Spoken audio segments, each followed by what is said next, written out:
আসলে আমরা ভুল মানুষগুলোকে বন্ধু বানিয়ে ফেলি, আমরা ভুল মানুষগুলোর প্রেমে পড়ে যাই। আমরা বুঝতে পারি না যে কোন মানুষটা আমাদের জন্য উপযুক্ত। আমরা অনেকেই আছি কোটিপতির স্বামী খুঁজি, এমন একটা স্বামী পেতাম কি জীবনে যার প্রচুর টাকা আছে, যে খুব স্মার্ট, রূপে গুণে একদম সেরা।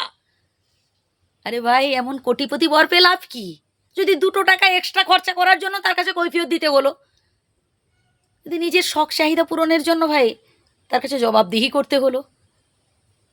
এমন স্মার্ট বর পেয়ে লাভ কি ভাই, যদি না সে আমার প্রেমে মুগ্ধ হলো অন্য কোনো মেয়ের প্রেমে। এমন দেখতে শুনতে ভালো, এমন টাকাওয়ালা ছেলের থেকে ভাই আমি তো বলবো যে ছেলেটা বেকার কিন্তু আপনাকে সম্মান করবে, শ্রদ্ধা করবে, ভালোবাসবে। হয়তো তার প্রচুর টাকা নেই, বেকার, কাজবাজ পায়নি, আমি বলবো সে ছেলে তো অনেক ভালো। বিয়ে করুন সেই মানুষটাকে যে মন থেকে আপনাকে ভালোবাসবে। ওই বাড়ি আছে, গাড়ি আছে, প্রচুর টাকা স্যালারি পায়, এই ছেলেটাকেই বিয়ে করব, ঠকবেন পরবর্তীকালে। এই প্রসঙ্গে একটা কথা বলি, জন্ম মৃত্যু বিবাহ এ 3 বিধাতার লিখন। বিধাতা একজন, তার বহু নাম। কেউ তাকে ভগবান বলছেন, কেউ আল্লাহ বলছেন, কেউ গড বলছেন।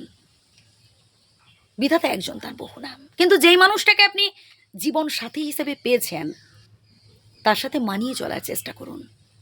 কখনো অহংকার করবেন না, বা অন্য কারোর সাথেও তুলনা করতে যাবেন না আপনার প্রিয় মানুষটার।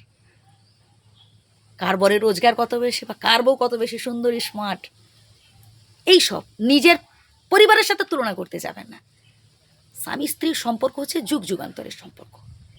এখানে ঝগড়াঝাটি হবে, মান অভিমান থাকবে, আবার প্রেমও থাকবে। এই প্রেম যত বেশি গভীর হবে তত বেশি দেখবেন এই সম্পর্ক আরও মজবুত হবে। আমরা অনেকে রাগ করে স্বামীকে ছেড়ে বাবার বাড়ি চলে যাই, অনেকে আবার রাগ করে বলি ডিভোর্স দিয়ে দেব। হ্যাঁ, ডিভোর্স তো দিয়ে দিলেন, তারপর ধরুন আপনি ভাবছেন যে এই মানুষটাকে ডিভোর্স দিয়ে অন্য আরেকজনকে বিয়ে করে ফেলবো। আচ্ছা বলুন তো, সেখানেও যদি এরকম ঘটনা হয়, আপনি যদি অ্যাডজাস্ট করতে না পারেন, যে কোনো সম্পর্কে ভাই স্যাক্রিফাইস, অ্যাডজাস্ট, এই জিনিসগুলো কিন্তু খুবই প্রয়োজন। মানিয়ে চলা, হ্যাঁ ভাই, এটা কিন্তু খুব ভালো একটা গুণ। হ্যাঁ, প্রতিবাদ করব, সবটা মুখ বুঝেও সহ্য করা ঠিক নয়, সবই ঠিক আছে, কিন্তু যতটা সম্ভব অ্যাডজাস্ট করুন।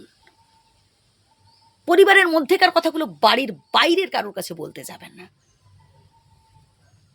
কারণ যারা শত্রু, যারা সমালোচক, তারা না সুযোগ সন্ধানী, তারা সুযোগ খোঁজে। আপনি ভাবছেন যে বাইরের লোকেদের কাছে বললে মনে হয় আমার সমস্যার সমাধান হয়ে যাবে। না বন্ধু, সর্বপ্রথম নিজেরা বসে আলোচনা করুন, দেখবেন একটা না একটা সমাধানের পথ ঠিক আপনি পাবেন। ভালো থাকবেন।